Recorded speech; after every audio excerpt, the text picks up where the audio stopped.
कब होगी? जो सरकार, जो राजनाथ सिंह जी विपक्ष में थे तो 3 दिन के आंदोलन में कहते थे कि सरकार संवेदनहीन है। आज 39 दिन होने के बाद सरकार, देश के कानूनविद जिसके पास संविधान की रक्षा करने की पावर मिला हुआ है, वो सभी आज चुप क्यों है? सवाल उठता है ना, पूछता है भारत। सब्सिडी पर निर्भर हैं। आप एक बात बताइए कि वो चीज जो विदेशों में बैन कर दी जाती है, चाहे वो ईवीएम हो, चाहे फिर वो कृषि काला कानून हो, वो भारत देश में क्यों चालू की जाती है? क्या यहाँ के किसानों की या यहाँ के लोगों की जान की कोई कीमत नहीं है? देश का नमस्कार, भारत न्यूज में आपका एक बार फिर से स्वागत है।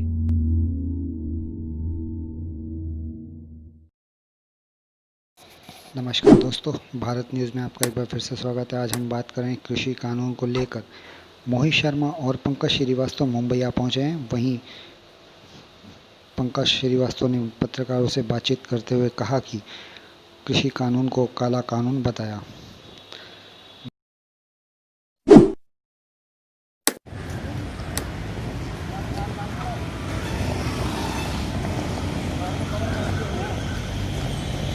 अमिताभ बच्चन जी के घर पे आने का सबसे बड़ा मेन मकसद यही है। हमने शनिवार को महाराष्ट्र पुलिस को ज्ञापन भी दिया और आज जब हम यहाँ पर आए तो महाराष्ट्र पुलिस के जरिए हमें यहाँ पर लाया भी गया।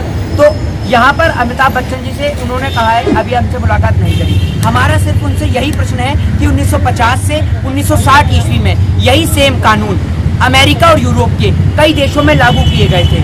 आज तकरीबन 70 साल से ज़्यादा हो गए हैं। वहाँ के किसानों की हालत बद से बदतर है। वहाँ के किसान पूर्ण रूप से अपनी सब्सिडी पर निर्भर हैं। आप एक बात बताइए कि वो चीज़ जो विदेशों में बैन कर दी जाती है, चाहे वो ईवीएम हो, चाहे फिर वो कृषि काला कानून हो, वो भारत देश में क्यों चालू की जाती है? क्या यहाँ के किसानों की या यहाँ के लोगों की जान की कोई कीमत नहीं है?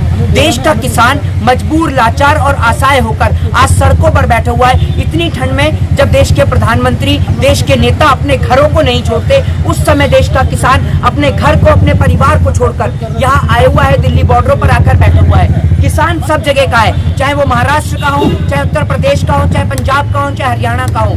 किसान कश्मीर से कन्याकुमारी तक हर एक व्यक्ति के पेट भरने का कार्य करता है। क्या है कोई ऐसा देश में व्यक्ति जो देश के किसान का उगाया हुआ अनाज ना खाता हो? तो वो कह सकता है कि मैं किसान को समर्थन नहीं दूंगा।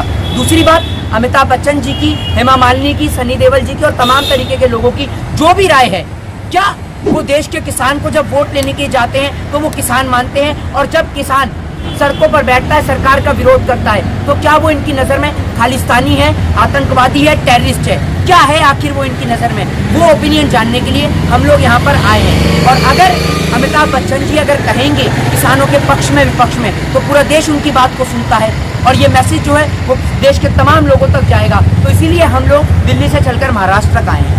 इसके बाद आप अमिताभ बच्चन जी के यहाँ पर आने के बाद कहाँ जाना है आपको? इसके बाद हम सनी देओल, हेमा मालिनी और तमाम लोगों के घर पर जाएंगे और उनसे यही प्रश्न करेंगे कि देश के किसान लगाते हैं, सब काम करते हैं, तो आज देश के किसान को समर्थन क्यों नहीं दे रहे हैं? आखिर क्यों और कब तक इस देश का किसान आखिर बॉर्डरों पर बैठकर मरता रहेगा और कब तक तंग और परेशान होता रहेगा? इसीलिए हम अभी इस दौरान अमिताभ बच्चन जी के बंगलो जलसा के बाहर खड़े हुए हैं। मोहित जी, आप देश के नौजवानों के आइडल हैं जी, तो क्या मैसेज देना चाहेंगे नौजवानों को? तमाम नौजवानों को सिर्फ एक यही मैसेज कि ये देश का किसान है जो लोगों का पेट भरता है, ना ये आतंकवादी है, ना टेररिस्ट है, ना खालिस्तानी है।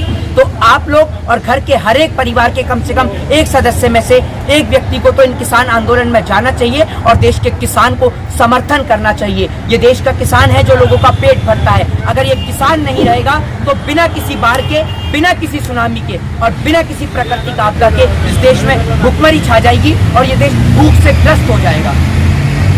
को काला अध्यादेश लाया गया किसानों के खिलाफ और देश भर के किसान, अन्नदाता किसान, पालनहार किसान सड़कों पर इस ठिठुरती ठंड में सड़कों पर जिस तरीके से धरना प्रदर्शन कर रहे हैं, उनकी संवेदनाओं को देखते हुए अपने ज़मीर के आधार पर हम लोग अन्ना हजारे जी के पास भी गए थे।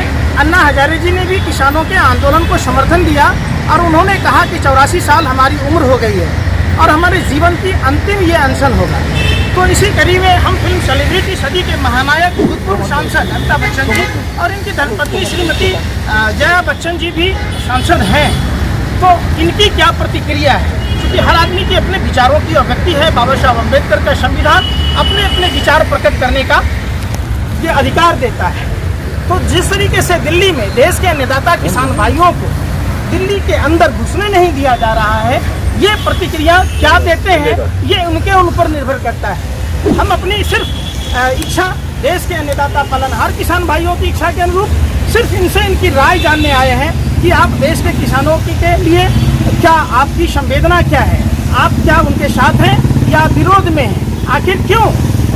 देश के तमाम सेलिब्रिटी, कानूनविद, पढ़े लिखे लोग, जो लोग पालनहार अन्नदाता के खून पसीनों से सींचे हुए अन्न से खाना खाते हैं, उनकी भी फर्ज बनती है, उनका भी एक दायित्व बनता है कि जब देश भर के पूरे किसान, हम लोगों ने 2 अक्टूबर को महात्मा गांधी के समाधि स्थल राजघाट, चौधरी चरण जी के समाधि स्थल, लाल बहादुर शास्त्री जी के समाधि स्थल से बिहार चंपारण, जहां से राष्ट्रपिता महात्मा गांधी 103 साल पहले कॉन्ट्रैक्ट फार्मिंग के विरोध में सत्याग्रह किया था, वहां तक की पदयात्रा की।